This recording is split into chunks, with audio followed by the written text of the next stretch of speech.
నమస్తే రమగారు. నమస్తే జయ. రమగారు, ఏమన్నా దయ్యాలు, పిశాచాలు ఇలాంటి కథలేమన్నా ఉన్నాయా? చెప్తాం.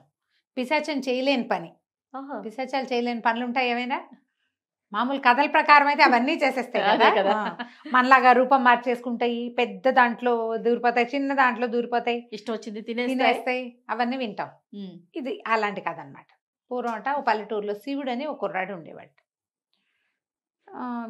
భలే అల్లరివాడు, మహాబద్ధకస్తుడు వాడు. అల్లరి అనగానే యాక్టివ్ అనుకుంటాం కదా, కానీ యాక్టివ్ కాదు, బద్ధకంగా ఉండేవాడు వాడు. వాడు ఏ పని పెద్దగా చేసేవాడు కాదు. కొంచెం పిల్లాడు పెద్దవాడేసరికి తండ్రి గతించాడట. తల్లి పాపం అక్కడ ఇక్కడ ఏదో ఆ పనులు ఈ పని చేసి బిండి పోషించేది. వాడు ఏ పనికి కొరగాడు. ఇప్పుడు ఏంటి, మనకి పిల్లలు స్కూల్కి పోతారు, ఏదో చదువుతారు, 10th క్లాస్ దాకా ఎటగొట్ట ఈడుస్తారు. ఆ లోపల పిల్లాడు ఏదైనా పని చేయాలన్న ఊహ పేరెంట్స్కి ఉండదు. ఒక మాదిరి తల్లిదండ్రుల్లో. కొంచెం చిన్న ఇళ్లలో, పల్లెటూళ్ళల్లో ఏం చేసేవాళ్ళు, పిల్లాడు ఆ 7, 8 ఏట నుంచి గొడ్ల వెనకాల వెళ్ళటము, గొడ్ల దగ్గర బాగు చేయటము, వాకిళ్ళు కసువులు ఊడటము, పొలం వెళ్ళి అన్నాలు పట్టుకెళ్ళి ఇచ్చి రావటము, మంచినీళ్ళు పట్టుకురావడం, ఈ పనులు చేయించేవాళ్ళు 7, 8 ఏళ్ళ నుంచి. ఓకే. చేయిస్తే వాడు 15 ఏళ్ళు వచ్చేసరికి వాడు మంచి పనిమంతుడు అవుతాడు. వీడి 15 ఏళ్ళు 18 ఏళ్ళు వచ్చాయి, పనిమంతనం లేదు, ఏమీ లేదు, ఊరికే పడుకునే ఉండేవాడు. రాత్రిపూట లలై బదాలు పడితే ఎప్పటికీ పడుకోకుండా, పొద్దున్న ఎప్పటికీ లేవకుండా, ఏ పని చెప్పినా చేయకుండా, తర్వాత చేస్తా అని అలా బాధకంగా ఉండి పరమ సోమరిపోతూ వాళ్ళ అమ్మే చూసేది. ఓకే. ఈ చూసి చూసి చూసి ఒకనాడు చుట్టుపక్కల వాళ్ళు ఎవరో నానా మాటలు అన్నారు. ఇంత బడితల్లే, ఇంత కొడుకున్నాడు, గే దూడలే ఉన్నవాడు పని చేయకపోతే ఏమంటారు, దూడలే పెరిగేవాడు అందరూ తిట్టారు. తిట్టేసరికల్లా వాళ్ళ అమ్మ నానా తిట్లు తిట్టింది వాడిని. వెళ్ళిపో వెధవా బయటికి, ఇంట్లో నుంచి ఏమి పని చేయవు, పాట చేయవు, సోమరిపోతువి నువ్వు, నిన్ను ముయ్యలేకపోతున్నా. ఇప్పుడు 10 ఏళ్ళు 8 ఏళ్ళు పిల్లాడు అనుకో, ఏదో ఇప్పుడు అన్నం తిని లడ్డు తింటే సరిపోతుంది. 15, 16 ఏళ్ళ వాడంటే బాగా కావాలి, 4 పూట్ల తిండి కావాలి, గ్రోత్ ఉంటుంది కదా. అదే కదా. ఆహారం, వాడు పని చేయకపోయినా వాడు తిండే. అంతేగా. పని చేస్తే ఇంకో ముద్ద ఎక్కువ ఉంటుందేమో, లేదా పని మీద పడి ముద్ద తక్కువ కూడా తింటారు. వీడట్టా కాదు, కూర్చొని కుంభాలు మేసేస్తున్నాడు. విసుగు పుట్టేసింది వాళ్ళ అమ్మకి. వెధవా పో బయటికి, నేను మొయ్యలేకపోతున్నాను, నీ తిండి తెచ్చేసరికి నా టంగులు దిగుతున్నాయని తెగ తిట్టింది. తిట్టేసరికి వీడికి కోపం వచ్చేసింది, విసుగు పుట్టింది. ఎప్పుడు తిడుతుంది, ఎంతసేపు పని చెప్తుంది, ఎవడు చేస్తాడు ఈ పనులేని అని నడుచుకుంటూ పోయి ఊరు చివర ఏవో కొన్ని చింత చెట్లు, వేప చెట్లు అవి ఇవి ఉండే ఓ చెట్టు కింద కూర్చున్నాడు. చెట్టు కింద కూర్చుని ఈ బతుకు ఎవడు బతుకుతాడు, ఓ పూలు వచ్చి మింగేసినా, పిశాచి వచ్చి మింగేసినా సరిపోతుంది, హాయిగా ఉంటుంది. వాడే అనుకున్నాడు ఓ పూలు వచ్చి మింగేయకూడదు నన్ను, లేదా పిశాచి వచ్చి మింగేయకూడదు, నాకు చావు వచ్చేస్తే హాయిగా ఉంటుంది, చచ్చిపోతే ఈ గోల ఉండదు, ఈ పని గోల ఎవడ పడతాడు. అనగానే ఒక చెట్టు సాటించి ఒక పిశాచం వచ్చింది. వచ్చేసా అంది. వచ్చేసానికి హడిలిపోయాడు. ఏమిటి, ఎక్కడి నుంచి వచ్చావు నువ్వు అన్నాడు. ఎక్కడి నుంచి రావటం ఏంటి, నువ్వెంత సోమరిపోతావో నాకు తెలుసు, నువ్వే కదా నన్ను పిశాచం మింగేయాలన్నావు, వచ్చేసా, అందుకే నువ్వు పిలిచావు కాబట్టి నేను వచ్చాను, నాకు సోమరిపోతులంటే ఎంత ఇష్టమో అంది. ఆనంగానే వీడు ఆశ్చర్యపోయాడు. కానీ నన్ను మింగద్దు నువ్వు అన్నాడు. మింగను, మన ఇద్దరం కలిసి ఒక పని తీసుకుందాము, 6 ఏళ్ళు నీకేం కావాలంటే అది నేను చేస్తా, 6 సంవత్సరాలు. ఓకే. తర్వాత 6 సంవత్సరాలు నాకేం కావాలంటే అది నువ్వు చెయ్యాలి. బాగుందిగా. మన ఇద్దరికి ఇది అనేసరికల్ వీడ ఆలోచించి 6 సంవత్సరాల్లో నందో రాజా భవిష్యత్తు, సరే అలాగేనన్నాడు. ఇద్దరు ఏం పందెం వేసుకున్నారు, నేను చేయలేని పని ఏదైనా నువ్వు చెబితే, పిశాచం చెప్పిందనమాట, ఏది అడిగినా చేస్తాను నేను, చెయ్యలేని పని చెప్తే నేను చేయలేకపోతే అప్పుడు నిన్ను వదిలిపెట్టి వెళ్ళిపోతా, మన ఇది ఉంది కదా, ఏమంటారు అగ్రిమెంట్ క్యాన్సిల్, నువ్వు నాకేం చేయక్కర్లా, నేను నిన్ను వదిలేస్తా. కానీ నువ్వు అన్ని పనులు నువ్వు అడిగినవన్నీ నేను చేస్తే తర్వాత 6 సంవత్సరాలు నేను అడిగింది నువ్వు చేయాలి. ఓకే. ముందు మనకే కదా ఛాన్స్ వచ్చింది, తర్వాత సంగతి తర్వాత చూసుకుందామని వీడు ఒప్పుకున్నాడు. ముందు నాకు సరే నాకేం కావాలంటే అది ఇస్తామన్నాడు. ఏది కావాలంటే అది ఇస్తానండి. జేబుల నిండా డబ్బులు పోసింది వాడికి, జేబు నిండా డబ్బులే. వాడు చొక్కా వేసుకున్నాడు, చొక్కాకో జేబు ఉంది, దానికి ఏవో లాగు తొడుక్కున్నాడు, రెండు జేబుల్లో, వెనకాల సీటు మీద ఉండే జేబులో కూడా రూపాయి బిళ్ళలు వచ్చినాయి, బంగారు కాసులు. వాడికి ఉత్సాహం వచ్చేసింది. మా అమ్మ డబ్బులు లేకే కదా పనికి, ఆ పని ఈ పని అని ఎవరిని పని మనిషిని పెట్టుకోకుండా ఆవిడే పని చేసుకుని నన్ను కూడా చేయని చంపుతుంది. డబ్బులు ఉన్నాయనుకో, మనకున్న 1/2 ఎకరం దున్నుకోవడానికి మనుషులు ఉంటారు, ఇంకో 4 ఎకరాలు కొనుక్కోవడానికి డబ్బులు వస్తాయి, డబ్బులు ఉన్నాయి, శుభ్రంగా కావాల్సిన తినచ్చు, కావాల్సిన సేపు పడుకోవచ్చు, కోళ్ళు మేకలు గొడ్లు కదా అన్నీ పెట్టుకోవచ్చు, అన్నిటికీ డబ్బు ఉంది. అంతేగా. అన్ని పనులు చేయడానికి పని మనుషుల్ని పెట్టుకోవచ్చు. బాగా ఆలోచించుకుని వాడు ఆ డబ్బులు చేత పుచ్చుకుని ఎగురుకుంటూ ఇంటికి వెళ్ళిపోయాడు. ఇంటికి వెళ్ళిపోతే వాళ్ళ అమ్మకి అన్ని డబ్బులు తీసి చూపించాడు. అమ్మ చూడవే ఎన్ని డబ్బులు తెచ్చారంటే, మాస్టర్ నీ కడుపుడుక ఒక పావలాకి కొరగాని వాడివి ఇంత బంగారపు కాసులు ఎక్కడి నుంచి వచ్చినారా? ఆ రోజుల్లో బంగారు కాసు అంటే చాలా పెద్దది. ఇన్ని కాసులు ఇన్ని అన్ని జేబులు నిండా మొత్తం కలిపి ఇగో అన్నయ్య 2 దోసెళ్ళు. ఎట్ట తెచ్చావురా ఏంటంటే వీడు ఏం చెప్పాడంటే, అమ్మ బ్రహ్మాండమైన పిశాచం ఒకటి దొరికింది, 6 ఏళ్ల పాటు దానికి అది నాకు పనిచేస్తుంది, తర్వాత 6 ఏళ్ళు నేను దానికి పనిచేస్తాను అనేసరికి వాళ్ళ అమ్మ తెల్లబోయింది. పిశాచాలతో అగ్రిమెంట్లు ఏమిట్రా నీ పిండాకుడు, పిచ్చి వేధవా, వద్దు మానేసెయ్యి, అసలు వద్దు, ఈ డబ్బులు వద్దు మనకి, నేను చేయనని చెప్పు, తెగతెంపులు చేసుకో దాంతో, ఇది మంచిది కాదురా, చంపేస్తుందిరా అది నేను, పైగా ఇంత తామరతంపరగా ఇంత డబ్బులు వచ్చి పడిపోతే చుట్టుపక్కల వాళ్ళంతా ఏమనుకుంటారు, అంతే కదా, ఏ చేతపడో చేశారంటే సస్తాను రా, వద్దురా వద్దురా అని ఎంత చెప్పినా వాడు వినలా. వాళ్ళ అమ్మంది, నువ్వు ఈ పిశాచాలతోటి సంగమం ఇది ఏమంటారు ఈ స్నేహాన్ని కొనసాగించేటట్టు నువ్వు వింటూ ఉండద్దు, కుటుంబానికి కూడా చెడ్డ పేరు, మన వాళ్ళంతా సాటి వాళ్ళు ఉన్నారా, వాళ్ళందరి మీద కూడా ఈ భూత వైద్యం గొడవలు వస్తాయి, వీళ్ళింటో దయ్యాలు ఉన్నాయంటే మన ఇళ్ళ వైపుకి ఎవరు రారు, మధ్యసుకో కూడా పోయారు ఎవరు, అవన్నీ ఎందుకే అమ్మా, మన దగ్గర డబ్బులు ఉన్నాయి అన్నీ వస్తాయంటాడు పిల్లాడు. తల్లి మాత్రం ఒప్పుకోవాలి, వెళ్ళిపోమనే సరికల్లు వీడు మన చేతిలో పిశాచం ఉంది, ఏది కావాలంటే అది చేస్తుంది, అమ్మ లేకపోతే ఏమైంది ఓరిని అని చెప్పి బయటికి వెళ్ళిపోయాడు. ఆ వయసులో అలాగే ఉంటుంది జయ, వెళ్ళాక కదా తెలిసేది. మరి సరే పిశాచం కాస్త పండి పిశాచం దగ్గరికి వెళ్ళిపోయాడు, వీడికి నుంచి బయటికి పోయాడు. బయటికి పోయి పిశాచాన్ని చెప్పాడు, నేను ఇంక ఈ ఊళ్ళో ఉండలేను, నువ్వు నాతో ఉన్నావంటే ఊళ్ళో వాళ్ళంతా మా దగ్గరికి రారట, మా అమ్మ చెప్పింది, నాకు అడవిలో చక్కటి ఇల్లు కట్టు అన్నాడు. ఠకేల్మని ఇల్లు కట్టేసింది, అది హ్యాపీమని అంటే కట్టేసింది. అక్కడి నుంచి బోల్డ్ అన్ని తిండి బండారాలు అన్నీ ఎప్పటికప్పుడు అయిపోతే మళ్ళీ వచ్చేస్తూ ఉండాలంటే సరే అని ఏర్పాటు చేసింది. వాడు హాయిగా ఉన్నాడు, నాకు బాగా పని సాయం చేయడానికి 5-6 పని వాళ్ళని పెట్టు అన్నాడు, 5-6 పెట్టింది. అక్కడి నుంచి ఇంకా రోజుకు ఒకటి అడిగేవాడు వాడు, కాలం కాని కాలంలో జామకాయదే మామిడికాయదే వాడి ఇష్టం, అరిసెలదే అప్పచ్చోలదే ఏదైనా పిశాచం పట్టుకొచ్చి ఇచ్చేది. అక్కడి నుంచి ఏం చేసింది, వీడికి ఐడియా, ఇక్కడంతా దొంగలు ఉన్నారట అడవిలో, చుట్టుపక్కలంతా చెప్పుకున్నారు, వాడు తోచినప్పుడు ఊళ్ళోకి పోయి తిరిగి వచ్చేవాడు, మళ్ళీ వచ్చేసేవాడు. కాలక్షేపానికి కావాల్సిన సినిమాలు కూడా ఏర్పాటు చేసుకున్నాడు, డ్యాన్సులు బొన్సులు, అప్పట్లో సినిమాలు లేవుగా, అవే కత్తిసాం చేసేవి కర్రసాం చేసేవి ఆ పిశాచం సృష్టించిన వాళ్ళు, అవన్నీ చూసుకుంటూ ఉండేవాడు. ఊళ్ళోకి వెళ్ళి కనుక్కొచ్చి ఇక్కడంతా దొంగలు ఉన్నారట, దొంగలకి కాపలాగా పెంపుడు కుక్కల్లాగా మెలిగే ఒక 6 డజన్ పులుల్ని తీసుకురా నాకు అన్నాడు. అది 6 పులుల్ని తెచ్చింది, అవి కుక్క పిల్లలాగా తిరుగుతాయి వాకిట్లో, అంటే మన కుక్క పిల్లలు చూసే వాళ్ళకి పూలే కదా, భయం వేస్తుంది కాబట్టి వాకిట్లో పులులు తిరిగేవి. అక్కడి నుంచి ఇంటికి చుట్టూ పెద్ద ప్రహరీ గోడ కట్టమన్నాడు, కట్టింది. 20 అడుగుల ప్రహరీ కట్టమన్నట్టు వాడు, ఆయన ఎవరో రాజకీయ నాయకుడు కూడా అటగే కట్టుకున్నాడని చెప్తున్నారు. పెద్ద ప్రహరీ గోడ, ఎవరు నీకు వాకిట్లో పుల్లు ఉన్నప్పుడు ప్రహరీ గోడ ఎందుకు, అదే కదా పుల్లే కాపలా ఉంటాయి, కాదు దానికి అదే దీనికి ఇదే 20 అడుగులకి కోతికి కొబ్బరి చెప్ప దొరికినట్టే. సరే రోజులు గడిచిపోయినాయి, 5 ఏళ్ళు దాటిపోయింది, 6వ ఏడు పూర్తవుతుంది. ఈ మధ్యలో పిశాచానికి వీడిట పిచ్చ అడిగినప్పుడల్లా పళ్ళు కొరికేది, అది కళ్ళు కొరికనేది, నువ్వు నా చేతికి చిక్కుతావుగా 6 ఏళ్ళ తర్వాత నిన్ను చంపేస్తాను, నేను మామూలుగా చంపను, నిన్ను బాగా నానబెట్టి వేడి నీళ్ళలో ఉడకబెట్టి ఆ తర్వాత పెనం మీద బాగా కాల్చి చిన్న చిన్న ముక్కలు చేసుకుని రోజు ముక్క చొప్పున 6 ఏళ్ల పాటు తింటాను నిన్న, అంత కోపం మరి రాదు ఇన్ని రకాల పనులు చేస్తుంటే. మనమే 2-3 సార్లు ఎవరైనా వెంటనే పని చెప్తే వీళ్ళని తిట్టేస్తాం, అవును ఖర్చు వస్తుంది, మంటగా ఉంటుంది. ఇన్ని రకాల పనులు చేసినప్పుడు దానికి ఆ మాత్రం మండదు, చిన్న చిన్న ముక్కలు చేసుకుని 6 సంవత్సరాల పాటు తింటాను నిన్ను నేనని చెప్తుంది. చెప్తే మనవాడు అన్నట్ట, చూద్దాం 6 ఏళ్ళు పూర్తయ్యాక కదా, అప్పటి సంగతి అప్పుడు 6వ ఏడు కూడా వచ్చింది, 6వ ఏడు పూర్తవుతుంది. వీడికి ఆలోచిస్తున్నాడు, పిశాచమేమో మన మీద కోపంగా ఉంది, హాయిగా 6 ఏళ్ళ నుంచి సుఖంగా ఉన్నా ఏ పని చేయకుండా, రేపు అది ఏం పని చేయిస్తుందో మనతోటి మనుషులతో, దానికి లేనిదేమీ లేదు కానీ మనుషులతో ఏం పని చేయిస్తుందో అది మనకు తెలియదు, దాని సంగతి తెలియదు, ఏం చేయాలి అని ఆలోచిస్తూ ఆ లోపల ఈ అడవిలో పెద్ద పెద్ద చెరువులు అవి ఉన్నాయట, చెరువు గట్టును కూర్చున్నాడు. చెరువు గట్టు మీద కూర్చుంటే కొన్ని కప్పలు అటు ఇటు ఎగురుతూ కనపడ్డాయి, బెకమని సంగీతం, అడవి నిశ్శబ్దంగా ఉంటుంది, వీడొక్కడే ఉన్నాడు అక్కడ. మనుషులేరి పనిచేసేందుకు పిశాచపు మనుషులు ఉన్నారు, వాళ్ళు మనుషుల కింద లెక్క కాదు కదా, వాళ్ళు మాట్లాడుకోరు, పనులు మాత్రం చేస్తుంటారు. ఆ నిశ్శబ్దంలో ఆ కప్పల సంగీతము అవన్నీ వినపడతాయి, బెక అని ఉండి అంటూ ఉంటాయి. బాగా ఆలోచించాక వాడికి తట్టింది. సరే పిశాచాన్ని పిలిచాడు, పిలిచి ఇంకొక అరగంట సమయం ఉంది 6 ఏళ్ళు పూర్తవటానికి. వాళ్ళు పెట్టుకున్న టైంకి ½ అన్ అవర్ ఉంది. ఏమన్నాడు, అయిపోయింది కదా మన సమయం, ఒక అరగంట ఉంది, ఈ అరగంటలో నువ్వు ఒక్క పని చెయ్యి, ఈ చెరువులో ఉన్న కప్పలన్నిటినీ చెట్టు మీద కూర్చోబెట్టు.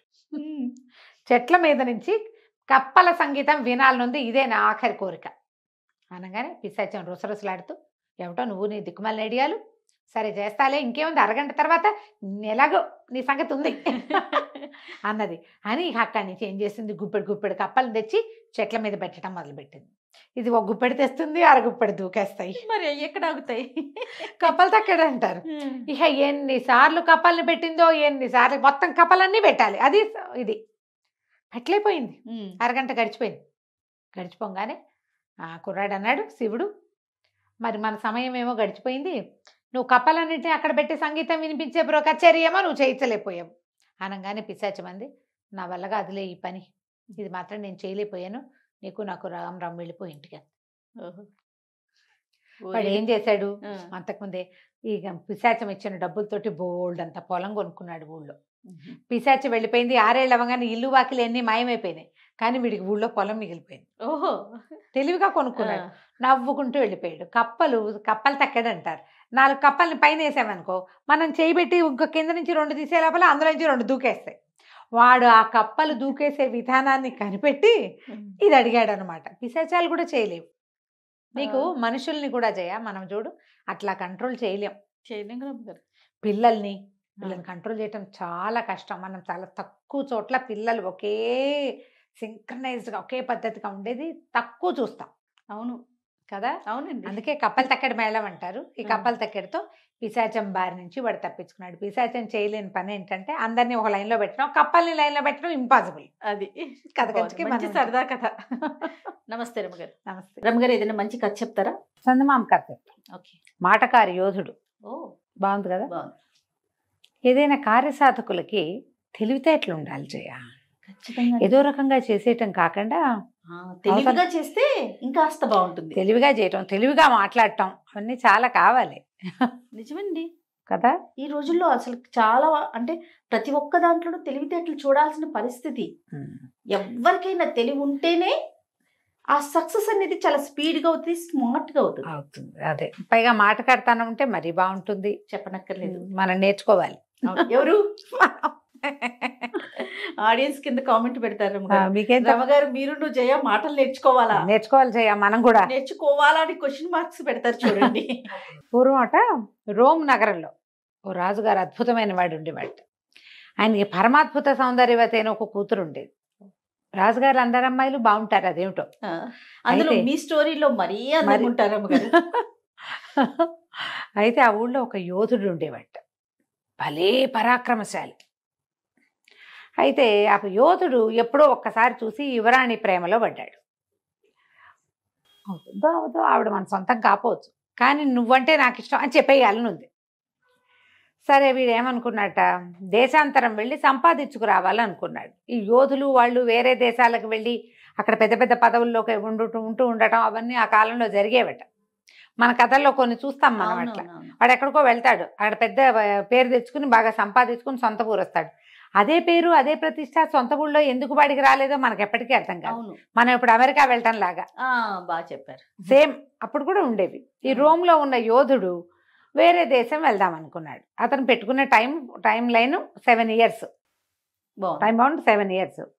సరే ఒకనాడు బాగా ప్రయత్నం చేసి యువరాణిని ఒంటరిగా దొరకపుచ్చుకుని ఏం చెప్పాడంటే, నేను ఎప్పటి నుంచో మీకు చెప్పాలనుకుంటున్నాను, మీరంటే నాకు పంచప్రాణాలు, చాలా ఇష్టం నాకు. భగవంతుడు అనుకూలిస్తే మిమ్మల్ని సొంతం చేసుకోవాలని కూడా ఉంది, కానీ నేను దేశాంతరం వెళ్తున్నాను, ఎప్పటికి తిరిగి వస్తానో తెలియదు. భవిష్యత్తు ఎలా ఉండబోతుందో, నాది ఎట్లా ఉంటుందో మీది ఎట్లా ఉంటుందో, కానీ నా మనసులో జనించిన ఈ ప్రేమని తెలియజేయాలనుకున్నాను నేను అన్నాడు. అయితే యువరాణి ఒక నిమిషం ఆలోచించింది, దీర్ఘంగా అటు ఇటు చూసింది, ఒక నిట్టూర్పు విడిచింది.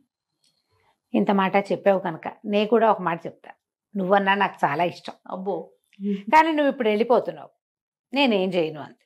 అంటే యోధుడు అన్నాడు, సరే నేనంటే నీకు ఇష్టమే కదా, 7 సంవత్సరాల్లో నేను తిరిగి వస్తా. 7 ఏళ్ల తర్వాత సరిగ్గా ఇదే రోజు నేను వస్తా. అప్పటిదాకా నా కోసం వేచి ఉండు. ఒకవేళ నేను రాకపోతే ఆ మరుసటి రోజు నీ దారి నువ్వు చూసుకో.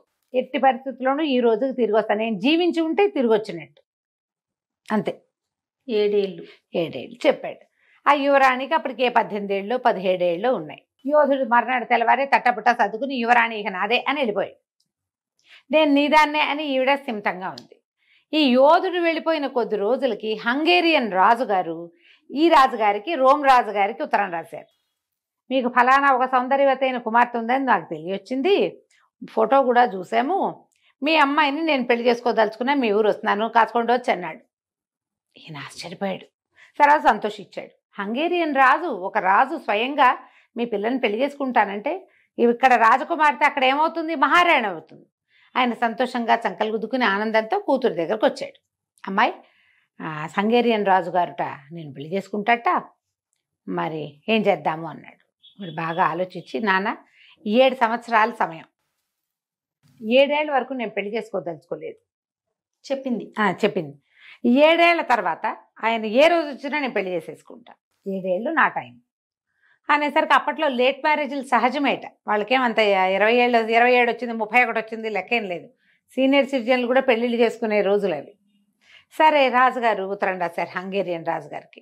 మా అమ్మాయి ఏదో వ్రతం పట్టిందండి, 7 సంవత్సరాలు కావాలంది, ఈ లోపల ఏమిటో చదువుకుంటానంటోంది, మరి వివాహము అది అయ్యి మహారాణి అది అయిపోయాక అవంతా కుదరవు కాబట్టి ఈ 7 సంవత్సరాలు మీరు మాకు సమయం ఇవ్వాల్సింది, 7 సంవత్సరాల తర్వాత మీరు వస్తే మాకు ఎటువంటి అభ్యంతరము లేదండి అని.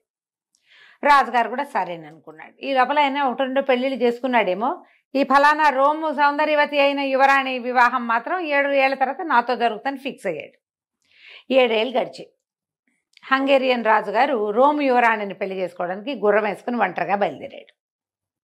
తనే వెళ్ళి తీసుకొద్దాం అనుకున్నాడు. ఈ వెళ్తూ ఉంటే దారిలో ఈయనకు ఒక యోధుడైన ఒక యువకుడు తగిలాడు. మరి దారిలో ఎప్పుడు తోడు ఉండాలి చూడు, ఒకళ్ళే వెళ్ళకూడదు. ఈ యోధుడు రాజుగారు చేరుకో గుర్రం మీద వెళ్తున్నారు, మీరు ఎటువైపు వెళ్తున్నారంటే రోము అని చెప్పుకున్నారు. అన్ని దారులు రోమ్ వైపే దారి తీస్తాయని నవ్వుకున్నారు. సరే కలిసి వెళ్దాం, కబుర్లు చెప్పుకోవచ్చు, కలిసి వెళ్ళచ్చు, ఏమిటో చేయొచ్చు అని సరేననుకున్నారు. ఇద్దరు కలిసి వెళ్తున్నారు. వెళ్తుంటే ఏమైంది, ఈ అబ్బాయి దిగలేదు కానీ ఒక ఇది వచ్చింది, ఒక చెరువు లాంటిది వచ్చింది. రాజుగారి గుర్రం గబుక్కని దిగేసరికి లోతు తెలియక దబుక్కని ముందు పడింది. రాజుగారి బట్టలన్నీ తడిసిపోయినాయి. ఆ లోతు తెలియలే, దిగింది లోతు తెలియలా. వీడు యువతలే నుంచున్నాడు యోధుడు. ఇతను ఏమన్నాడు, ప్రభు మీరు ఒక వంతెన తెచ్చుకుని ఉండాల్సిందండి మీతోటి అన్నాడు. అనేసరికి వంతెన ఎట్టా తెస్తారు? ఆయన నవ్వొచ్చింది. ఏమిటో నీ తెలివితేటలు, భలేవాడివి, ఆ వంతెన ఎవరైనా తేగలరా? ఇంత చెరువుని దాటే వంతెన ఎవడు వెంట పెట్టుకు రాగలడు? అదే కదా, భలేవాడిపోయి నువ్వు, ఏమిటో నువ్వు ఎవరో తెలియగలవాడు అనుకున్నాను, నీకేం తెలివితేటలు ఉన్నట్లేవే బొత్తిగా అన్నాడు. ఇద్దరు కాస్త ఒక గుర్రం దిగాక దాని లోతు అర్థమైందిగా, వెనకాల వాడు నిదానంగా దిగి గుర్రాన్ని ముందుకు తీసుకుపోయాడు. పెద్ద వాన వచ్చింది. రాజుగారు శుభ్రంగా తడిసిపోయాడు. తడిసిపోతే యోధుడు అన్నాడు, మహాప్రభు మీరు మీ ఇంటిని వెంట తెచ్చుకుని ఉండాల్సిందండి, ఇల్లు ఉంటే తడిసేవారు కాదు మీరు అనేసరికి రాజు అన్నాడు, మా ఇల్లు ఏమిటి చిన్న ఇల్లు, గుడిసె అనుకున్నావేమిటో, నేను రాజుని, చాలా పెద్ద భవంతి కోట మాది, దాన్ని ఎట్టా వెంట పెట్టుకొస్తాం, నువ్వు మరీ విడ్డూరంగా ఉన్నావు, ఉన్నా కొందుకి నీ తెలివితేటలు తక్కువగా కనపడుతున్నాయే నాకు, భలేవాడిపోయి అన్నాడు. అయ్యింది. ఇంకా ముందుకు నడిచారు. బాగా కొన్ని గంటలు అయ్యేసరికి ఆకలేయటం మొదలుపెట్టింది. ఏమిటో ఆకలేస్తున్నట్టుంది అన్నాడు. మహాప్రభు నా దగ్గర భోజనం ఉంది, నాతో భోంచేస్తారా మీరు అని అడిగాడు యోధుడు. అదే అలాగే, నాకేం అభ్యంతరం లేదు, మార్గమధ్యంలో ఎవరితోటైనా తినచ్చు, భోజనం చేద్దాం అన్నాడు. ఆ అబ్బాయి ఏదో ఇంత ఫుడ్ పుచ్చుకొచ్చాడు, ఆ కుర్రాడు. ఈయన అతను పంచుకుని తిన్నారు. అన్నం తింటుంటే, తిండి తింటుండగా వాళ్ళు ఏవో రొట్టెలు గిట్లో తింటారు ఆ దేశంలో. ఇతను ఏమన్నాడు, మీ అమ్మా నాన్నని తెచ్చుకోవాల్సిందండి మీరు, అమ్మా నాన్న లేకుండా వస్తే ప్రయాణంలో కష్టం అన్నాడు. అనేసరికి రాజుగారు ఆశ్చర్యపోయి, మా నాన్న ఏనాడో పోయాడు, మా అమ్మ కడు వృద్ధురాలు, ఆవిడ భవంతిలోనే అటు ఇటు నడిచేది లేదు, వాళ్ళని వెంటేసుకుని పెళ్ళికెళ్తూ పిల్లిని సంకటి పెట్టుకెళ్ళినట్టు పెద్దవాళ్ళని వెంటేసుకుని ఎట్టా వెళ్తానో, ప్రయాణంలో అమ్మా నాన్న ఎందుకు, నువ్వు భలేవాడివి అన్నాడు. నువ్వు అసలు మూర్ఖుడుగా కనపడుతున్నావు, నువ్వు తెలివిగా లేవు, నీ మాటలు ఏవి నువ్వు తెలివి తక్కువ వాడివిగా ఉన్నావు, ఎట్ట బతుకుతావో ఏమిటో నోయి నువ్వు అంటే ఇతను ఏమన్నాడు, దాందే ఉందిలేండి, ఎవడి తెలివి వాడిది, ఎవరి రకం వాళ్ళది కదా, మీ తెలివి మీదే, నా తెలివి నాది. రోమ్ దాకా వచ్చారు, మహానగరంలోకి ప్రవేశించారు. ప్రవేశిస్తుంటే ఈ అబ్బాయి చెప్పాడు, బాబు ఇక్కడి నుంచి మన దారులు చేలుతాయండి, మీ దారిని మీరు వెళ్ళండి, నేను 7 ఏళ్ల క్రితం వాలేసి వచ్చాను, దాని పరిస్థితి ఎట్లా ఉందో చూసుకోవాలండి, బతుకుంటే మళ్ళీ కలుసుకుందాం అని రాజుగారికి నమస్కారం పెట్టి వెళ్ళిపోయాడు. ఆ అబ్బాయి దారిని అబ్బాయి పోయాడు. మన రాజుగారి హంగేరియన్ రాజుగారు రోమ్ రాజుగారి ఇంటికి చేరారు. భవంతి బయటికి వెళ్ళంగానే ఈయన గుర్రం గిర్రం చూసి వాళ్ళు గుర్తుపట్టారు. ముందే ఉత్తరం రాసి ఉంటాడు, నేను వస్తున్నానని. మంది మార్బలం అందరు ఎదురొచ్చి ఆయన లోపల తీసుకెళ్లారు. సరే భోజన భాజనాదులు చేయిస్తున్నారు. యువరాణి అనుకుంటోందనమాట, 7 ఏళ్ళు అయింది, హంగేరియన్ రాజుగారు వస్తానని ఉత్తరం రాశాడు, యోధుడు వస్తాడు రాడు, నేను ఇంకా రాజుగారిని పెళ్లి చేసుకోవాల్సిందేనేమో అని అనుకుంటాను. ఇంతలో ఏమైంది, పెద్ద రాజుగారు చిన్న కొత్తగా పెళ్లి కొడుకు రాజుగారు తిండి తింటున్నారు, భోజనాలు చేస్తున్నారు. ఆయన చెప్పాడు, మీరు ఒంటరిగా వచ్చారా, ఎలా వచ్చారు, ఎవరు వచ్చారు మీతోటి, బాగా తోలుకొని రాగలిగారా, ఒంటరి స్వారీ విసుగుపుట్టలేదా, కుశల ప్రశ్నలు వేస్తారు చూడు. అవును, కుశల ప్రశ్నలు వేస్తే దారి మధ్యలో ఒక కుర్రాడు తగిలాడండి. వాడు వెరీ ఇంట్రెస్టింగ్ పర్సనాలిటీ, వాడు తమాషాగా మాట్లాడతాడు, గుర్రం అది బాగా తోలాడు అనుకోండి, మంచి పెద్ద భారీకాయుడు, కత్తి తిప్పడం వచ్చిన వాడేను, కానీ వాడి తెలివి తక్కువ వాడండి. వాడేంటో విచిత్రంగా మాట్లాడాడు. మరి పెద్ద వాన వచ్చింది, మీ ఇంటిని తెచ్చుకోవాల్సిందండి అన్నాడు. ఇంటిని తెస్తారండి ఎవరైనా అన్నాడు. అనగానే ఈయనకు డౌట్ వచ్చింది. మరి అంటే వాన వస్తే ఏమైందండి అన్నాడు. నేను తడిసిపోయాను అన్నాడు ఈయన. కుర్రాడు అన్నాడు. వాడు సంచిలోంచి ఒక దుప్పటి తీసి కప్పుకున్నాడండి అని చెప్పాడు రాజు. కుర్రాడని మా రాజుగారు అడిగితే చెప్తున్నాడు అనమాట. అంటే వాడు దుప్పటి తీసి కప్పుకున్నాడు. ఇతను అన్నాడు, ఇల్లు అంటే అదేనండి, తలదాచుకునే స్థలం. వాడు ఆ దుప్పట్లో తను తలదాచుకుని తల ఒళ్ళు తడవకుండా చూసుకున్నాడు. అదేం తెలివి తక్కువ మాట కాదండి. ఇల్లు మీతో తెచ్చుకోవాల్సిందే అంటే ఇంట్లో ఉండే వస్తువు ఏదైనా ఒకటి నీతో తెచ్చుకోవాలి. అది దుప్పటి కావచ్చు, ఏదైనా కప్పుకునేందుకు గోరుపట్ట కావచ్చు. వాడు తెచ్చుకున్నాడు చూడండి, అందుకని వాడు ఆ మాట అన్నాడు. అక్కడి నుంచి ఏమోనండి, అది తెలివిగా ఉందంటారా ఆ మాట అని మేమిద్దరం నదిలో దిగామండి. నేను లోతు తెలియలేదు, నాకు ఆ గుర్రం ముందుకు పడినంత పని అయింది, కాస్తుంటే నువ్వు ఎటో పడేవాడిని నేను. అప్పుడు కూడా వాడు అట్టాగే అన్నాడు, వంతెన వెంట పెట్టుకు రావాల్సిందండి అంటే నిత్యం తెచ్చుకోవాలి వంతెనే అక్కడ అనేసరికి వంతెనేటా తెస్తామని నేను అన్నానండి. అంటే కరెక్టేనండి వాడు అన్నది. ఎందుకంటే వంతెన అంటే ఏమిటి, నీటిని సులువుగా దాటే మార్గం జనరల్గా అర్థమయ్యేది. వీడి పాయింట్ ఏమిటిది, మీరు ఒక మహారాజు, ఒక నది దాటడానికి నది లోతెంతో తెలుసుకోవాలంటే ఒక సైనికుల్లో 2 సైనికుల్లో దింపి తెలుసుకుంటారు జనరల్గా ఎవరైనా. మీరు ఎవరినైనా సహాయం తెచ్చుకుని ఉండాల్సిందని వాడి ఉద్దేశం అయి ఉంటుంది. వాడి ఉద్దేశం అది అయి ఉండొచ్చు, తెలివి తక్కువ మాట కాదు అన్నాడు. ఇంకా ముందుకు వచ్చాక వాడు, మేమిద్దరం కలిసి భోజనం చేసామండి, వాడే పెట్టాడు అనుకోండి తిండి, మీ అమ్మ నాన్నని తెచ్చుకోవాల్సింది అన్నాడు. మా నాన్న ఎక్కడన్నాడు, మా అమ్మ ఎంత వృద్ధురాలు, అమ్మా నాన్నని తెచ్చుకుంటాం ఆ ప్రయాణంలో. వాడు మూర్ఖుడేనండి, మీరు ఒప్పుకోవట్లేదు కానీ అన్నాడు. వాడు మూర్ఖుడు కాదండి, మీరు తిండి ఎవరిది తిన్నారంటే వాడే పెట్టాడు. వాడి ఉద్దేశం అన్నపానీయాలు అమ్మా నాన్న అంటే. మీరేం చేశారు, ఇంత దూరం ప్రయాణం చేస్తూ ఏం తెచ్చుకోవాలా తిండి, ఆ మార్గ మధ్యలో తినడానికి తిండి తెచ్చుకోదు. ఓహో, వాడు తెచ్చుకున్నాడు. అమ్మా నాన్న అంటే ఏమిటి, మన తిండి తిప్పలు అమ్మా నాన్ననే చూస్తారు.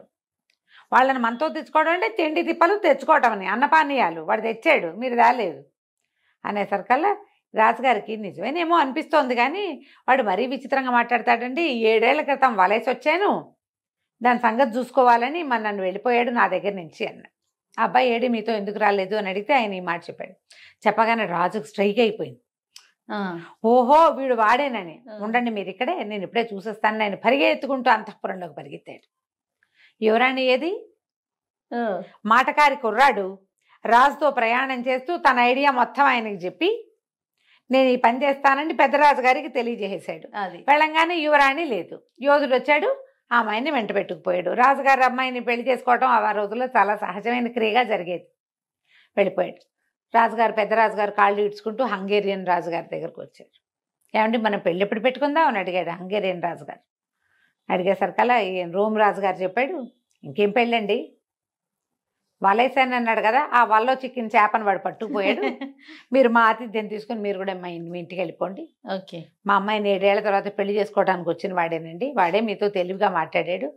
రాజు అనుకున్నాడు వాడు చాలా తెలివైన వాడు. అంతే. అంతే, ఇంకా కథ కంచికి మనం ఇంటికి. మాటల మరాఠీ. మాటకారి యోధుడు. మాటగారి యోధుడు. చాలా బాగుంది రమ్మగారు. నమస్తే. నమస్తే. రమ్మగారు, కొంతమందిని మనం చూస్తుంటే వాళ్ళకి ఏదన్నా ఎంత దురదృష్టం ఉన్నా సరే దాన్ని అదృష్టంగా మార్చేసుకుంటారండి. వచ్చిన నష్టాన్ని కూడా లాభం కింద కన్వర్ట్ చేసేసుకుంటారు. అది ఇది రివర్స్ కూడా. కొంతమంది ఎంత అదృష్టవంతులున్నా అది దురదృష్టంగా మారిపోతూ ఉంటుంది. ఇటు తటు అటు ఇటు మారిపోతూ ఉంటాయి కదా. అదే వాళ్ళ వాళ్ళ టైంని బట్టి ఆ, మనుషుల మైండ్ సెట్ కూడా చేయ. అంతే. ప్రాబ్లం వచ్చింది అనుకో, కుంగి కునారిల్లిపోతారు కొంతమంది, నేలకోలకు వచ్చేస్తారు. ఒక్కడు ఉంటాడు, వాడు ప్రాబ్లంలో కూడా ఆలోచిస్తాడు, ట్రై చేస్తాడు. ఎలా అలాంటి వాడికి విధి సహాయం చేస్తుంది. వాడు తన కింద పడిపోయిన దాన్ని కూడా సరి చేసుకుని సవరించుకుని ఎట్లా కొట్లా లేచి నిలబడతాడు. ఒక్కొక్కటి తీరు మనం చెప్పలేకపోతాం. అవును. ఇది అలాంటప్పుడు మనం God made hand, man made hand అని చెప్పుకుంటామా? అవును. అరచేతుల్లో ఒకటి దేవుడు చేస్తాడు, రెండోది మనిషి చేసుకుంటాడు. వాడి తాలూకు పట్టుదల, దీక్ష, వాడి ధైర్యం కోల్పోకుండా ఉండే మనస్తత్వం, మైండ్ సెట్ వల్ల సెట్ అవుతుంది వాడికి. మనం అలా కొంతమందిని చూస్తూ ఉంటాం కూడా. అవును, అవును. చాలా బ్యాడ్ లక్ వీళ్ళకి అనుకుంటాం, కానీ వాడు లేచి నిలబడతాడు. ఆ కలిసి వచ్చేయడానికి విధే కాదు, వాడి మైండ్ సెట్ కూడా కారణం అవుతుంది. చెప్పలేకపోతాం కదా. మంచి కథ ఉంది దీని మీదన. నాకు భలే నచ్చింది. చిన్న కథ కానీ చాలా బాగుంది. పూర్వం వామాంగుడు అని ఒక బానిస ఉండేవాడు. ఈ బానిస ఒక ఓడ వ్యాపారి దగ్గర పనిచేసేవాడు. చేయగా చేయగా చేయగా ఓడ వ్యాపారి చాలా మంచివాడు. ఆయన ఏం చేశాడంటే, ఒక చిన్న ఓడ ఇచ్చి, చాలా ఏళ్ళ నుంచి నా దగ్గర పనిచేస్తున్నావు వామంగా, ఈ ఓడతోటి వ్యాపారం చేసుకో, నువ్వు పైకి రా, నేను ఇంకో కొత్త బానిసని పెట్టుకుంటానని చెప్పాడు. ఇతను ఏదో సరుకు కొని ఓడలో వేసుకుని పోయాడు అమ్మకాలకి. ఆ రోజుల్లో అలా ఉండేది. ఈ వెళ్తే ఏమైంది, వీడు దురదృష్టవంతుడు, ఆయనకు అదృష్టం వచ్చింది. ఎవరు ఓడలు ఇస్తారు? ఇవ్వరు కదా. ఇచ్చారు ఇక్కడ. కానీ సముద్రంలోకి వెళ్ళేసరికల్లా ఆ ఓడ తుఫాన్లో చిక్కుకుని పగిలిపోయింది. అయ్యో, మొత్తం సరుకంతా నీటి పాలైపోయింది. అందులో ఉన్న ఇతను పట్టుకెళ్ళిన బానిసలు మనుషులు అంతా పోయారు. కానీ వామాంగుడు బతికాడు. మళ్ళీ అతనికి అదృష్టం. అయితే ఏమింది, బతికిన వామాంగుడు ఏదో చెక్క పలక దొరికితే అది పట్టుకుని ఎలా అగోలాగా బతికి 4 రోజులకి ఒక ద్వీపాన్ని చేరాడు. అది తెలిసింది అతనికి ఒక ఐలాండ్ అని. అంతా ఇసకిసగ్గా ఉంది. కానీ కొంచెం ముందుకు వచ్చేసరికల్లా ఎవరైనా ఒక చోటకి చేరారనుకో, మట్టి మీదకి ఆహారం కోసం చూస్తారు. అతను కొంచెం తిండి దొరుకుతుందా, ఎవరైనా మనుషులు కనపడతారు, అసలు ఇక్కడ ఏముందో చూద్దామని ముందుకు వచ్చేసరికల్లా అదంతా చక్కటి సామ్రాజ్యం లాగా ఉంది. ద్వీపం చాలా చక్కగా ఫర్నిష్డ్గా బాగుంది. ఆ ద్వీపంలోకి వెళ్ళగానే అందరూ తనని గుర్తుపట్టినట్టుగా మాట్లాడుతున్నారు. అతనికి అర్థం కాదు, వీళ్ళంతా నన్ను గుర్తుపట్టినట్టున్నారేంటి, నేను ఎలా తెలుసు వీళ్ళకి అని ఆశ్చర్యపోయాడు. ఇంతలో ఏమైంది, ఓ రథము, దాని మీద ఛత్రము చామరాలు పట్టుకుని మంత్రులు సామంతులు వాళ్ళు వీళ్ళు బాకాలు బాజాలు ఊదుకుంటూ ఈయన దగ్గరకు వచ్చారు, ఈ వామాంగుడి దగ్గరికి. ఆశ్చర్యపోయాడు వామాంగుడు, ఇది నేను బానిసని, ఎలాగో ఓడ వ్యాపారిని అయ్యాను, ఇప్పుడు కాందిసీకుణ్ణి, నా బతుకు, నా దగ్గర ఏం లేదు, వీళ్ళంతా నాకెందుకు ఎదురొస్తున్నారు అనుకుంటే, వాళ్ళందరూ నమస్కారం అండి, బాగున్నారా, రండి రథం ఎక్కండి అన్నారు.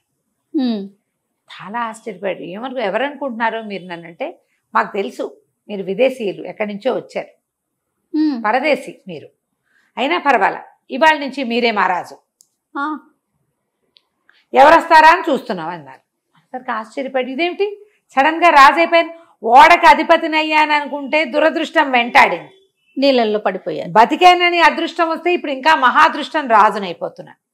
సరే వెళ్ళాడు వాళ్ళతోటి. వాళ్ళు ఈ 4 రోజుల నుంచి ఓడలో నీళ్ళలో పడి కొట్టుకుంటున్న వాడికి శుభ్రంగా స్నానం చేయించి కడుపు నిండా భోజనం పెట్టి సాయంత్రం సభ తీర్చి రాజుని చేశారు. రాజు అయిపోయాడు ఆ ద్వీపానికి. రాత్రికి విందు. ఆ రాత్రి విందులో కూర్చున్నప్పుడు చెప్పాడు, అడిగాడు, ఏమిటి ఈ కథ, ఇలా కొత్తగా వచ్చిన పరదేశం రాజును ఎందుకు చేస్తున్నారంటే, ఈ ద్వీపం ఎన్నేళ్ల నుంచో ఇక్కడ సంపదలు ఉన్నాయి, మాకు పనులు ఉన్నాయి, తిండి ఉంది, అన్నీ ఉన్నాయి, కానీ క్రమబద్ధమైన రాచరికం మాకు లేదు. రాజులు లేరు మాకు, లేక మేము ఏం చేయాలి ఏం చెందకూడదు మాకు తెలియదు, ఏవో రకరకాలుగా చేసుకుంటూ ఉండేవాళ్ళం. అయితే ఒక పరదేశి ఆయన ఒక మహాముని ఇక్కడికి వచ్చాడు. ఆయన చాలా జ్ఞాని. ఆయన ఇక్కడికి వచ్చి మా రాజ్యపు పగ్గాలు చేపట్టాడు. ఏం చెప్పాడంటే, మీలో మీరు ఇలా గొడవలు పడుతూ ఉండకూడదు, మీకు ఒక రాజు ఉండాలి. మీలో ఒకడు రాజు అయితే మిగిలిన వాళ్ళు వాడికి సమాధానం చెప్పాలి, ఎందుకంటే అందరూ సమానమైన వాళ్ళు అక్కడ. అందుకని పరదేశిని రాజుని చేయండి. ఎవడు పరదేశి వస్తే వాడు రాజు అయిపోతాడు. సంవత్సరమే, ఏడాది తర్వాత వాడిని తీసుకెళ్ళి ఈ దేశానికి ఒక మూలగా ఉన్న ఒక అడవిలో వదిలిపెట్టేయండి. ఏడాదే వాడు రాజు. ఎక్కువ కాలం ఉంటే వాడికి మీ మీద ఆధిపత్యం వచ్చేస్తుంది. కొత్త వాడికి ఆధిపత్యం ఎందుకు ఇవ్వాలి? అంతే, ఇవ్వద్దు. ఏటా ఒక కొత్త రాజును ఎన్నుకోండి అని మాకు బోధించాడు. మేము ఇప్పటికీ ఎంతమందో రాజులను ఎన్నుకున్నాం. ఇప్పుడు ఇవాళ మీరు వచ్చారు అనేసరికి బాగానే ఉంది. కాకపోతే ఏడాది తర్వాత నన్ను ఏం చేస్తారు అని ఈయనకి డౌట్ వచ్చింది. అడవిలో వదిలిపెడతాం అంతే, ఇక మేమేం చెయ్యం, మేము తిండి గిండి ఏమి ఇవ్వం, తీసుకెళ్ళి అడవిలో వదిలిపెట్టేయటమే, మీ చావు మీరు చావడమే, పోతే పోతారు ఉంటే ఉంటారు, అయ్యో అంతే. ఏడాది రాజభోగాలు అనుభవిస్తారు వీళ్ళు. భోగము ఉంటుంది, అడ్మినిస్ట్రేషన్ నడిపే అవకాశం కూడా ఉంటుంది. ఈ వామాంగుడు బానిసగా పనిచేస్తున్నవాడు. అతనికి ఈ రాజవైభవాలు అవన్నీ అవసరం లేదు, సింపుల్ లివింగ్ వాడు. సరే, రాజు అయిపోయాక ఇక్కడున్న అడ్మినిస్ట్రేషన్ అంతా హ్యాండిల్ చేశాడు. కొంచెం చేశాక ఒక 15-20 రోజుల్లో అతనికి ఏమనిపించింది, రేపు నన్ను ఎక్కడ వదిలిపెడతారో అదేమిటో చూసొద్దాం అనుకున్నాడు. కొంతమందిని అడిగాడు, వాళ్ళు తీసుకుపోయారు. వెళ్తే అక్కడికి చూస్తే పెద్ద అడవి, మనుష్య సంచారమే లేదు. ఆల్రెడీ వదిలిపెట్టబడిన రాజులంతా అవుటా, అంతే, ఇక తిండి లేదు ఏం లేదు అక్కడ. వీళ్ళకి ఒక 2-3 నెలలుగా రాజు ఎవడు లేడు ఈ రాజ్యానికి. 2-3 నెలల క్రితం వదిలిపెడితే తిండి తిప్పలు ఏమీ లేకపోతే ఏం బతుకుంటారు. కానీ అతనికి ఒకటి తెలిసింది, ఇక్కడ చాలా విస్తారమైన కలప ఉంది, ఎన్ని చెట్లున్నాయో. అక్కడి నుంచి నేల మంచి సారవంతమైంది. అది ఏం చేశాడు, వారం వారం అక్కడికి వెళ్ళటం మొదలుపెట్టాడు. ఇక్కడ అడ్మినిస్ట్రేషన్ చూస్తూనే ఇక్కడి నుంచి కొంతమంది సైనికుల్ని తీసుకెళ్ళి అక్కడ వ్యవసాయం మొదలుపెట్టించాడు. చెట్లన్నీ కొట్టించి బిల్డింగ్లు ఏవో నిర్మింపజేశాడు, భవనాలు ముందుగానే రెడీ చేసుకుంటున్నాడు. అక్కడి నుంచి ఓ పక్కన మంచి సారవంతమైన నేల, వ్యవసాయం మొదలు పెట్టేశాడు. మరి అక్కడ పని చేయటానికి రోజు ఇక్కడి నుంచి ఎవరు వెళ్తారు, ఓ గుంపుని సమూహాన్ని పట్టుకెళ్ళి అక్కడ పడేశాడు పని చేయటానికి. మెల్లిగా వాళ్ళు అక్కడ ఉండేసరికల్లా వాళ్ళ చుట్టాలు ఈ ఊళ్ళో ఉన్న వాళ్ళు ఏం చేస్తారు, మెల్లిగా అడవిలో రాజ్యానికి వెళ్ళడం మొదలుపెట్టారు. చుట్టాలు పక్కాలు పెళ్లి సంబంధాలు ఏముంది, 6 నెలలు గడిచేసరికి అక్కడ ప్రపంచ నిర్మాణం జరిగిపోతుంది. అక్కడి నుంచి పెద్ద పెద్ద వాళ్ళు, ఇప్పుడు శిల్పులు, వాళ్ళు బిల్డింగ్ కట్టడానికి ఇక్కడి నుంచి కల పని చేసే వాళ్ళంతా వెళ్ళాలా. ముందు చెట్లు కొట్టేవాళ్ళు మాత్రమే వెళ్ళారు, తర్వాత చెట్లు కోసేవాడు వెళ్ళాడు. కొట్టేవాడు కోసేవాడు అక్కడే ఉండిపోయారు. హాయిగా ఫ్రెష్ ఎయిర్, కొత్తగా పంటలు, తొలి పంటలు మహారుచి, ఉండిపోయారు. క్రమంగా ఏమైంది, అక్కడ పూర్తిగా ఒక నగర నిర్మాణం జరుగుతూ ఉంది, అమరావతిలాగా. సరే, సంవత్సరం అయిపోయింది. ఏడాది అయిపోగానే రాజుగారిని, మిమ్మల్ని రేపు పంపించేస్తామండి అన్నారు. అలాగే అన్నాడు హ్యాపీగా. ఈయన్ని పంపించడానికి వచ్చిన అధికారులు నిర్ఘాంతపోయారు. ఇదేది అడవేది, ఇక్కడ ఒక నగరం ఉంది. వాళ్ళు ఆ నగరం అంతా తిరిగి చూశారు. అక్కడి నుంచి మర్నాడు ఈ ఊళ్ళో ఉన్న సంపన్న గృహస్థులంతా వచ్చి చూశారు, అడవి లేదు. 3 రోజుల తర్వాత వాళ్ళు ఒక పెద్ద సభ పెట్టుకుని, ఈ నగరాన్ని ఆ నగరాన్ని కలిపేద్దాం, 2 నగరాలకి ఒకడే రాజు వామాంగుడు. ముందున్న రాజులకు ఆ తెలివి లేక, ఈ విషయం అందరికీ తెలుసు, నిన్ను ఏడాది తర్వాత వదిలేస్తామని చెప్తే ఏడాది తర్వాత వదిలించుకుని చచ్చిపోవడానికి సిద్ధపడ్డారు వాళ్ళు. ఇతను మాత్రం ఏం చేశాడు, ఒక ప్రపంచాన్ని నిర్మించేశాడు. విజనరీ, అది దూరదృష్టి కలిగిన వాడు. విజన్ ఉన్నవాడు ఎప్పుడు రాజుగా రాణిస్తాడు. ఆలోచించుకుని ఈ 2 మహానగరాలకి ఇతన్నే వామాంగుడే రాజు కావాలని ఆలోచించి, ప్రజలకి బుద్ధి ఉంది, అతని విజన్ని వాళ్ళు గౌరవించి అతన్నే రాజు చేసుకున్నాడు. శాశ్వతంగా వామాంగుడు రాజు అయిపోయాడు. తర్వాత కాలంలో ఈ సంపన్న గృహస్థుల్లో ఒకళ్ళిద్దరి అమ్మాయిల్ని ఇచ్చి అతనికి వివాహం చేశారు. అతని సంతానం రాజులయ్యారు. ఆ తర్వాత అతనిదే ఇక్కడ రాజ్యాధికారం కూడా అయిపోయింది. 2 మహానగరాలు కథ కంచికి మనం ఇంటికి. ఎంత తెలివిగా చూడండి. నమస్తే. నమస్తే రమగారు. నమస్తే చే రమగారు, విక్రమ భేతాల కథలు చెప్పుకుందామా? నరకమాలిన్యం కథ చెప్తాం. ఓకే. పట్టువదలని విక్రమార్కుడు మళ్ళీ వెనక్కి నడిచాడు. కళేబరాన్ని భుజం మీద వేసుకున్నాడు, బయటకు నడుస్తున్నాడు. మళ్ళీ వచ్చాడు భేతాళుడు. మార్గాయాసం తెలియకుండా ఒక కథ చెప్తానన్నాడు. ఏమట, పూర్వం ఎప్పుడో కలికాలంలోనే ఒకసారట ఒక దేవత స్వర్గలోకం నుంచి అట్లా ఆకాశ మార్గంలో ఒక దేవతా స్త్రీ వెళ్తుందట. ఆవిడ నరకలోకం వైపు నుంచి వెళ్తుంటే నరకంలో ఒక పాపికి ముళ్ళు గుచ్చుకునేలాంటి శిక్ష ఒకటి వేశారు. ఈమె వెళ్తున్న దాని కిందే ఉందట. వాడు ముళ్ళంతా ముళ్ళు గుచ్చుకుని ఒక పాపి చాలా దుఃఖంతో అరిచి కేకలు పెడుతున్నాడు. ఆ దారిని పోతున్న ఆమెకు ఆ కేకలు వినపడ్డాయి. అయ్యో పాపం అని ఈవిడ ఏం చేసింది, అటువైపు వెళ్ళి ఆ ముళ్ళు గుచ్చుకుని నానాహింస పడుతున్నటువంటి ఆ పాపికి ఒంటి మీద ఉన్న ముళ్ళన్నీ తీసేసి తీయగలిగినంత తన స్పర్శ వల్ల వాడికి కొంత స్వాంతం కలిగించి వెళ్ళిపోయింది. తర్వాత వాడి శిక్ష వాడు అనుభవించాడు. ఈ వెళ్ళిపోయిన తర్వాత ఏమైంది, ఈ నరకలోకపు పాపిని ముట్టుకోవటం వల్ల ఆమె చేతులకు ఒక రకమైన మురికెంటిందట. ఉంటితే ఈవిడ ఇంటికి వెళ్ళిపోయింది. స్వర్గంలో ఏదో పని చేసుకుంటోంది. చాలామంది ఈవిడ చేతికి ఏదో మరకైందని గుర్తుపట్టారు. వాళ్ళు తెల్లగా ఉంటారట దేవతలు. ఒక డాట్ పెట్టినా గుర్తుపడతారు. చెయ్యి ముంజెయ్యి అంతా నలుపెక్కిపోతే కనపడదు. ఒక్కొక్కళ్ళకి తెలిసిపోయింది ఈవిడ చేతులకి ఏదో అంటింది మరక, అది వదలటం లేదు అని. ఇంద్రుడు పిలిచి అడిగితే ఈమె చాలా మొహమాట పడి చెప్పింది, నేను అట్లా నరకలోకి వెళ్తుంటే అతని దుఃఖం నన్ను కదిలించింది, అందుకని నేను వెళ్ళి చేశానంటే కేకలేశాడు. నువ్వు ఒకటి నరకలోక పాపిని మనం ముట్టుకోకూడదు. వాడు చేసిన పాపాలకు శిక్ష వాడు అనుభవిస్తుంటే నువ్వు పోయి తగ్గించడం ఏమిటి, అది నీకంటుకుంది. ఇప్పుడు వాడు బాధపడుతున్నాడు అనుకోకూడదు. నరకంలో వాడు పడే బాధ, నరక బాధలు ఎందుకు వస్తాయి, వాడు చేసిన పాపానికి ఫలితం అది. వాడు ఎలాంటి దుర్మార్గుడో, వాడికి ఆ ముళ్ళుగుచ్చేవి కంటకం, ఇదేదో శిక్ష, నెత్తురు గారిపోతుంది ఆ ముళ్ళు గుచ్చుకున్న చోట నుంచి. వాడు ఎంత దుర్మార్గుడో, భూలోకంలో ఎంత హింస పెట్టాడో మానవుల్ని, అందుకు కదా వాడికి అది వచ్చింది. నువ్వు పోయి వాడికి శిక్ష తగ్గించి వాడిని ముట్టుకొచ్చావు. వాడు ముట్టుకుంటే ఆ నరక మాలిన్యం నీ చేతి కంటేసింది. దీన్ని పోగొట్టుకోవాలి. నువ్వు పోగొట్టుకుంటేనే స్వర్గప్రవేశం నీకు. భూలోకంలోకి వెళ్ళి 1000 చెప్పులు కుట్టిరా. నువ్వు 1000 చెప్పులు కుట్టొస్తే ఈ మాలిన్యం పోతుంది అని చెప్పాడు. ఈ దేవత ఏం చేస్తుంది, స్వర్గం నుంచి బయటకు వచ్చి భూలోకంలోకి పోయింది. చెప్పులు కుట్టాలి అంటే పోళ్ళంత ఉంది సాధనం. ఈవిడ కుట్టితే ఎవడేసుకుంటాడు ఆ చెప్పులు, ఈవిడెవరో వాళ్ళకి తెలియదు. అందుకని ఒక చెప్పులు కుట్టేవాడి ఇంట్లో ప్రవేశించింది. ఆ చెప్పులు కుట్టేవాడు ముందు రోజు రాత్రి ఆ సాయంకాలం బయట నుంచి తోళ్ళు తీసుకొచ్చి రెడీ చేసి రేపొద్దున్నే చెప్పులు కుట్టడానికి పెట్టుకున్నాడు. ఈ దేవత మాగారు అక్కడికి పోయి కూర్చుని చకచకా చెప్పులు కుట్టి, కొన్ని జతలు చెప్పులు కుట్టి మూలగొచ్చు. పొద్దునే చెప్పులు కుట్టేవాడు చూసుకున్నాడు. ఏమిటి చెప్పులు ఎక్కడి నుంచి వచ్చాయి, వస్తువు మాత్రం తందే, ఆ తోళ్ళు తనవి, ఎవరో కుట్టి పెట్టారు. వాడు భగవంతుడికి వేల ప్రణామాలు చేసేశాడు. ఎవడో దేవుడు నన్ను రక్షించాడు అనుకున్నాడు. ఇతనికి చెప్పులు కుట్టేవాడు అమ్ముకుంటాడు, కానీ అతనికి కొంచెం మోటుగా ఉండే చెప్పులు కుడతాడు. ఈ దేవత తనకు మంచి పనితనం ఉన్నట్టుగా కుట్టింది. నాజుగ్గా ఉన్నాయి చెప్పులు బయటికి తీసుకెళ్తే విపరీతంగా అమ్ముడుపోయినాయి.